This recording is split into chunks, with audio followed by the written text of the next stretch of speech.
2018 ഒരു സീനൊക്കെ കാണിച്ചുകൊണ്ടാണ് ഈ ഒരു എപ്പിസോഡ് തുടങ്ങുന്നത്. ലൂവിന്റെ അമ്മ പിയാനോ ഒക്കെ വായിക്കുന്ന കൂട്ടത്തിലാണ്. അതുകൊണ്ട് തന്നെ അമ്മയുടെ അടുത്ത് കുറച്ച് ഡൗട്ട്സ് ഒക്കെ ചോദിക്കുവാനായിട്ട് ഒരു കുട്ടി എത്തിക്കഴിഞ്ഞപ്പോഴത്തേക്കും അവിടെ ലൂവിന്റെ അമ്മ ഉണ്ടായിരുന്നില്ല. അതുകൊണ്ട് തന്നെ ഷെൻ ആ കുട്ടിക്ക് പിയാനോയുടെ ലെസൺസ് ഒക്കെ പറഞ്ഞു കൊടുക്കുന്നു. ഇതെല്ലാം തന്നെ കണ്ടിട്ട് ലു ഒരുപാട് ഹാപ്പി ആയിട്ടുണ്ടായിരുന്നു. മാത്രല്ല ആ കുട്ടിക്ക് ലു ഫുഡ് പോലും ഉണ്ടാക്കി കൊടുക്കുകയാണ്.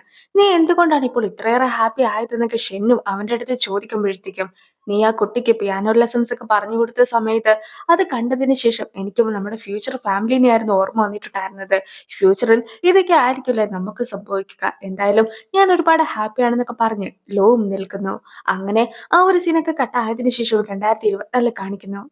ഷെനും ഇപ്പോൾ ടീമിലുള്ള എല്ലാവരും തന്നെ വിളിച്ചു വരുത്തിയിരിക്കുന്നു. അവരുടെ ഷോയൊക്കെ നല്ല രീതിക്ക് തന്നെയായിരുന്നു മുന്നോട്ട് പോയിട്ടുണ്ടായിരുന്നെങ്കിൽ പോലും ഇപ്പോൾ ലേറ്റസ്റ്റ് ആയിട്ട് നടന്ന സംഭവങ്ങൾ കാരണം അവരുടെ ഷോയ്ക്കൊക്കെ വലിയ രീതിക്ക് ഇടിവൊക്കെ സംഭവിച്ചിരിക്കുകയാണ്. അവർക്കെതിരായിട്ട് ഒരുപാട് നെഗറ്റീവ് കമന്റ്സും മറ്റൊക്കെ വരുന്നുമുണ്ട്. അങ്ങനെയിരിക്കെ ഷെൻ അതിനെക്കുറിച്ചൊക്കെ സംസാരിച്ചുകൊണ്ട് നിൽക്കുമ്പോഴത്തേക്കുമായിരുന്നു ലോവും അവരുടെ അടുത്തേക്കൊക്കെ കടന്നു വന്നിട്ടുണ്ടായിരുന്നത്.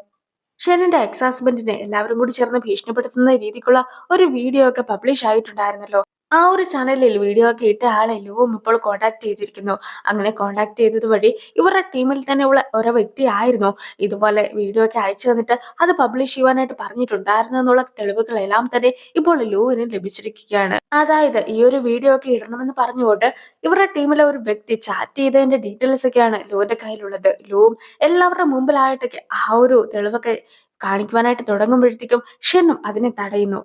എന്റെ ടീമിലുള്ള എല്ലാവരും എനിക്ക് നന്നായി തന്നെ അറിയാം. ഒരിക്കലും അവരാരും തന്നെ എന്നെ ചതിക്കുകയില്ല. അതുകൊണ്ട് തന്നെ ഇപ്പോൾ ഈ തെളിവ് ഒന്നും തന്നെ ഇവിടെ പബ്ലിഷ് ചെയ്യേണ്ട ആവശ്യമില്ല എന്ന രീതിക്കാണ് ഷെൻ സംസാരിക്കുന്നത്. പക്ഷേ ഈ ഒരു ഷോയ്ക്ക് ഞാൻ പണമൊക്കെ മുടക്കിയിട്ടുണ്ടായിരുന്നു. അതുകൊണ്ട് തന്നെ ഷോയുടെ നഷ്ടം എന്റെയും കൂടി നഷ്ടമാണ്. മാത്രമല്ല എന്നെ ചതിച്ചത് ആരാണെന്നൊക്കെ എനിക്ക് എല്ലാവരുടെ മുമ്പിൽ തെളിയിച്ചു കൊടുക്കണമെന്ന രീതിക്കൊക്കെയാണ് ലൂവും സംസാരിക്കുന്നത്. അങ്ങനെ ലൂവും ഷെന്നും കൂടി മൊത്തത്തിൽ അടിയൊക്കെ കൂടിയിട്ട് ലൂവും അവിടെ നിന്ന് പിണങ്ങിപ്പോകുന്നു.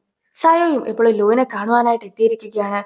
ഷെന്നിന്റെ പ്രോഗ്രാമിന് വേണ്ടി ഇൻവെസ്റ്റ് ചെയ്തത് കൊണ്ട് തന്നെ എനിക്ക് എന്റെ പണം എല്ലാം തന്നെ നഷ്ടപ്പെട്ടിരിക്കുന്നു. അതുകൊണ്ട് തന്നെ അവൾക്കെതിരായിട്ട് നമുക്ക് കേസ് കൊടുക്കേണ്ടതായിട്ടുണ്ട്. അതല്ലാതെ ഞാനും മറ്റൊരു മാർഗവും കാണുന്നില്ല എന്ന രീതിക്ക് ലൂ സംസാരിക്കുമ്പോഴത്തേക്കും, "നീയും ഷെനും ഒരിക്കലും പിരിയുവാനായിട്ട് പാടില്ല. ഒരു കാര്യം ചെയ്യാം. ഞാൻ അവളെ ഒന്ന് ചെന്ന് കാണട്ടെ. അവളോട് സംസാരിക്കട്ടെ. ഒരു പക്ഷേ നിങ്ങൾക്ക് ഒന്നിക്കുവാനായിട്ട് സാധിച്ചാലോ" എന്ന് സയോയും മറുപടി കൊടുക്കുന്നു. "നീയും ഷെന്നിനെ ചെന്ന് കാണണം, സംസാരിക്കണം. പക്ഷെ അതൊരിക്കലും ഞങ്ങളുടെ പ്രണയത്തെക്കുറിച്ച് ആയിരിക്കരുത്. മറിച്ച് നമ്മുടെ പണമൊക്കെ നഷ്ടപ്പെട്ടതിനെ കുറിച്ചായിരിക്കണം. മാത്രമല്ല അവളുടെ അടുത്ത് കേസ് കൊടുക്കുന്നതിനെ കുറിച്ച് കൂടി പറയണം. എങ്ങനെയും നമുക്ക് നഷ്ടപ്പെട്ട പണമൊക്കെ നീയും വീണ്ടെടുക്കണം. ഇത്രയും കാലം നീ എന്റെ ഒപ്പം എല്ലാത്തിനും കൂടെ ഉണ്ടായിരുന്നു. അതിനൊക്കെ ഒരുപാട് നന്ദിയുണ്ടെന്ന്" ലൂവും ഇപ്പോൾ അവളോടായിട്ട് പറയുന്നു. എന്തായാലും ഷെന്നിനെ കാണുവാനായിട്ട് റിസോർട്ടിലേക്ക് സയോ എത്തി കഴിയുമ്പോഴത്തേക്കും അവിടെ നേരത്തെ ഉണ്ടായിരുന്ന ക്യാമറാസ് ഒന്നും തന്നെ ഇല്ലാത്തത് അവളുടെ ശ്രദ്ധയിലും പെടുകയാണ്.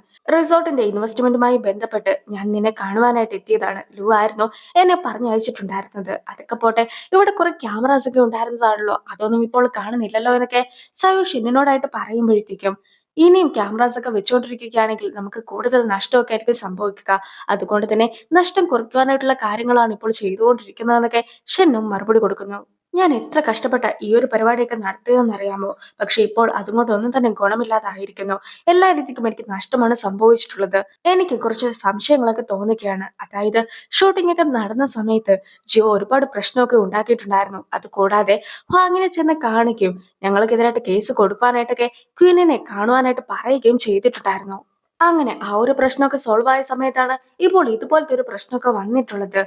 അതും എനിക്ക് ഒരുപാട് ദുരൂഹതയാണ് അതിൽ മൊത്തത്തിൽ തോന്നുന്നത്. അതായത് ക്വീനിന്റെ എക്സ് ഹസ്ബൻഡ് നാട്ടിൽ പോലും ഉണ്ടായിരുന്നില്ല. അവൻ വിദേശത്തേക്കൊക്കെ പോയതായിരുന്നു. അങ്ങനെയിരിക്കെ ഇതുപോലത്തെ ഒരു ഷോ ഒക്കെ നടക്കുന്ന കാര്യം അവൻ അറിയുവാനായിട്ടുള്ള യാതൊരു വിധത്തിലുള്ള സാധ്യതയുമില്ല. പക്ഷെ അവനും കൃത്യമായി തന്നെ നാട്ടിലെത്തിക്കുകയും ലൈവൊക്കെ വെച്ചിട്ടുണ്ടായിരുന്ന സ്ഥലത്ത് കൃത്യമായി എത്തി പ്രശ്നമൊക്കെ ഉണ്ടാക്കുകയും ചെയ്തു. പക്ഷേ ലൈവൊക്കെ വെച്ച സ്ഥലം നമ്മുടെ ടീമിലുള്ളവർക്കല്ലാതെ മറ്റാർക്കും തന്നെ അറിയിക്കുകയുണ്ടായിരുന്നില്ല. ഇതൊന്നും കൂടാതെ നമ്മൾ എല്ലാ എൻട്രൻസിലും സെക്യൂരിറ്റീസിനൊക്കെ വെച്ചതായിരുന്നു. എങ്കിൽ പോലും സെക്യൂരിറ്റീസ് പോലും ഇല്ലാത്ത സ്ഥലത്തൂടെയാണ് അവൻ കടന്നു വന്നിട്ടുണ്ടായിരുന്നത്. പിന്നെ നമ്മുടെ ക്യാമറാസ് എല്ലാം തന്നെ അവൻ വന്നതിന് ശേഷം നമ്മൾ ഓഫ് ചെയ്തതാണ്. എങ്കിൽ പോലും മറ്റൊരു ക്യാമറയിൽ, അതായത് നമ്മുടെ ടീമിലുള്ളതല്ലാത്ത മറ്റൊരു ക്യാമറയിലൊക്കെ ആയിരുന്നു അവൻ പ്രശ്നമുണ്ടാക്കിയ എല്ലാ ദൃശ്യങ്ങളും പതിഞ്ഞത്. മാത്രമല്ല അതൊക്കെ ഒരുപാട് പേര് കാണുകയും ചെയ്തു. എന്തായാലും ഇതെല്ലാം അവൻ ഒറ്റയ്ക്ക് ചെയ്തു എന്ന് എനിക്ക് വിശ്വസിക്കുവാനായിട്ട് സാധിക്കുന്നില്ല. ഉറപ്പായിട്ടും ഇതിനൊക്കെ പിന്നിൽ മറ്റാരോ ഉണ്ട്. ഏതോ ഒരാൾ ഉറപ്പായിട്ടും നമ്മുടെ ടീമിലെ ഒരാളെ വിലക്കെടുത്തിട്ട് അയാളെ കൊണ്ടായിരിക്കും ഇതിൽ പല കാര്യങ്ങളും ചെയ്യിച്ചിട്ടുണ്ടാവുക. എന്തായാലും ആ ഒരാളെ കണ്ടുപിടിക്കേണ്ടതായിട്ടുണ്ട് എന്ന രീതിക്കൊക്കെ ഷൻ സംസാരിക്കുമ്പോഴത്തേക്കും ഇതെല്ലാം നിന്റെ വെറും ഊഹങ്ങൾ മാത്രമല്ലേ, നമ്മുടെ കയ്യിൽ യാതൊരു വിധത്തിലുള്ള എവിഡൻസും ഇല്ലല്ലോ, അങ്ങനെ ഇരിക്കെ നമ്മൾ എന്ത് ചെയ്യുവാനാണ് എന്നൊക്കെ സായോയും തിരിച്ചു ചോദിക്കുന്നു. തെളിവൊന്നുമില്ല എന്നോർത്ത് നീ വിഷമിക്കേണ്ട കാര്യമൊന്നുമില്ല. ഏതൊരു വ്യക്തിയായിരുന്നോ ടീമിലുണ്ടായിട്ട് ഞങ്ങളെ തന്നെ ചതിച്ചിട്ടുണ്ടായിരുന്നത്, ആ ഒരു വ്യക്തി എന്റെ അടുത്ത് എല്ലാ സത്യങ്ങളും തുറന്നു പറഞ്ഞിട്ടുണ്ടായിരുന്നുവെന്ന് ഷെന്നും അറിയിക്കുന്നു. അങ്ങനെ ഇരിക്കെയാണ് നേരത്തെ നടന്ന മറ്റൊരു സംഭവം കാണിക്കുന്നത്. അതായത് ശരിക്കും ഷെന്നും ലോവും കൂടി അടിയുണ്ടാക്കിയതായിരുന്നില്ല, മറിച്ച് എല്ലാവരുടെയും അടുത്ത് ഫേക്ക് ആയിട്ടുള്ള ഒരു ഷോ ഒക്കെ നടത്തിയതായിരുന്നു. യൂട്യൂബില് വീഡിയോ ഒക്കെ പബ്ലിഷ് ചെയ്തിട്ടുണ്ടായിരുന്ന ആൾക്ക് ആരാണ് വീഡിയോ വായിച്ചു കൊടുത്തിട്ടുണ്ടായിരുന്നതെന്നൊക്കെ തെളിയിക്കുന്ന രീതിക്കുള്ള ഒരു ചാറ്റ് ഒക്കെ ലൂവിന് കിട്ടിയിട്ടുണ്ടായിരുന്നല്ലോ. ആ ഒരു ചാറ്റ് എല്ലാം തന്നെ ലൂവും ഷെന്നിനെ കാണിച്ചിട്ടുണ്ടായിരുന്നു. അങ്ങനെ ഷെന്നും ലൂവും കൂടി ആ ചാറ്റ് കണ്ടതിന് ശേഷമായിരുന്നു എല്ലാവരുടെയും മുമ്പിൽ വെച്ച് ആ ഒരു ചാറ്റ് ഒക്കെ പബ്ലിക് ആക്കുമെന്ന രീതിക്കൊക്കെ സംസാരിച്ചിട്ടുണ്ടായിരുന്നത്. പിന്നീട് ഷെന്നും ലൂവിനെ തടഞ്ഞു. ഇതെല്ലാം തന്നെ അവർ തന്നെ നടത്തിയ ഫേക്ക് ആയിട്ടുള്ള ഒരു പ്ലേ ആയിരുന്നു. സോ ഇതെല്ലാം തന്നെ നേരിട്ട് കണ്ടിട്ടുണ്ടായിരുന്ന അസിസ്റ്റന്റും ഞാനായിരുന്നു എല്ലാത്തിനും പിന്നിൽ നിന്നൊക്കെ വന്ന് തുറന്നു പറയുകയാണ്. അതായത് സയോ ആയിരുന്നു അവനെ കോണ്ടാക്ട് ചെയ്തിട്ടുണ്ടായിരുന്നത്. സയോയും കുറച്ച് ഷോസിനെല്ലാം തന്നെ അസിസ്റ്റന്റിനെ പ്രൊഡ്യൂസർ ആക്കാമെന്നൊക്കെ പറഞ്ഞിട്ടുണ്ടായിരുന്നു. ആ ഒരു കാരണം കൊണ്ടാണ് സയോനെ സഹായിക്കുമെന്നൊക്കെ അസിസ്റ്റന്റും തീരുമാനിച്ചത്. സയോ ആയിരുന്നു ഇതുപോലെ വീഡിയോ ഒക്കെ അയച്ചു കൊടുത്തിട്ട് ഈ ഒരു വീഡിയോ ഒക്കെ യൂട്യൂബർക്ക് അയച്ചു കൊടുക്കുവാനായിട്ടൊക്കെ അസിസ്റ്റന്റിന്റെ അടുത്തും പറഞ്ഞിട്ടുണ്ടായിരുന്നത്. സോ അസിസ്റ്റന്റും അതുപോലെ തന്നെ ചെയ്തു. ഒരിക്കലും ഇത്രയും വലിയ പ്രശ്നമാക്കുമെന്ന് ഞാനും കരുതിയിരുന്നില്ല എന്നൊക്കെ അസിസ്റ്റന്റ് തുറന്നു പറയുകയാണ്. എങ്കിൽ പോലും അസിസ്റ്റന്റിന് ഒരിക്കലും എല്ലാവരുടെ മുമ്പിൽ നാണം കെടുത്തുകയില്ല എന്നൊക്കെ ഷെന്നും വാക്ക് കൊടുക്കുകയാണ്. അതായത് ഇപ്പോൾ അസിസ്റ്റന്റ് ആയിരുന്നു ഇതെല്ലാം തന്നെ ചെയ്തതെങ്കിൽ പോലും ആരുടെ മുമ്പിൽ അവൾ അത് പറയുകയില്ല. അതുകൂടാതെ അടുത്തതായിട്ട് വരുന്ന മറ്റൊരു ഷോയ്ക്കൊക്കെ അസിസ്റ്റന്റിനെ പ്രൊഡ്യൂസർ ആക്കുവാനായിട്ടും അവൾ തീരുമാനിച്ചു കഴിഞ്ഞിട്ടുണ്ട്. ഷെനും ഇത്രയും കാര്യങ്ങളും അസിസ്റ്റന്റിനെ അറിയിച്ച് കഴിയുമ്പോഴത്തേക്കും ശരിക്കും ഷെനും ലൂവും കൂടി അടികൂടി പിരിയുക എന്നതായിരുന്നു സയോയുടെ ലക്ഷ്യം. അതിനുവേണ്ടിയാണ് അവൾ ഇതെല്ലാം തന്നെ ചെയ്തിട്ടുണ്ടായിരുന്നതെന്നൊക്കെ അസിസ്റ്റന്റും തുറന്നു പറയുന്നു. അങ്ങനെ ഇരിക്കെ നീ ഒരു കാര്യം ചെയ്യ്, സയോനെ കോൾ ചെയ്യ്, എന്നിട്ട് ഞങ്ങൾ രണ്ടുപേരും അടികൂടി പിരിഞ്ഞു എന്നൊക്കെ അവളോട് പറ. അവളും അതൊക്കെ വിശ്വസിക്കണമെന്ന രീതിക്ക് ഷെൻ പറയുമ്പോഴത്തേക്കും ഷെൻ പറഞ്ഞതുപോലെ ലൂവും ഷെനും അടികൂടി എന്നൊക്കെ സയോനെ വിളിച്ച് അറിയിച്ചിട്ടുണ്ടായിരുന്നതും അസിസ്റ്റന്റ് ആണ്. അതിന്റെ സന്തോഷം കാരണമായിരുന്നു സായോ ഇതുപോലെ ലൂവിനെയും പിന്നീട് ഷെന്നിനെയും കാണുവാനായിട്ട് എത്തിയിട്ടുണ്ടായിരുന്നതും. ഇതൊന്നും കൂടാതെ ഞങ്ങൾ ക്വിന്നിന്റെ എക്സ് ഹസ്ബൻഡിനെ ഭീഷണിപ്പെടുത്തുക മാത്രമായിരുന്നു ചെയ്തിട്ടുണ്ടായിരുന്നത്. അതല്ലാതെ ക്വിന്നിനെ അബ്യൂസ് ചെയ്തു എന്ന് പറഞ്ഞിട്ട് ഒരിക്കലും അവന്റെ കമ്പനിയുമായിട്ട് ഞങ്ങൾ കോൺടാക്ട് ചെയ്തിട്ടുണ്ടായിരുന്നില്ല.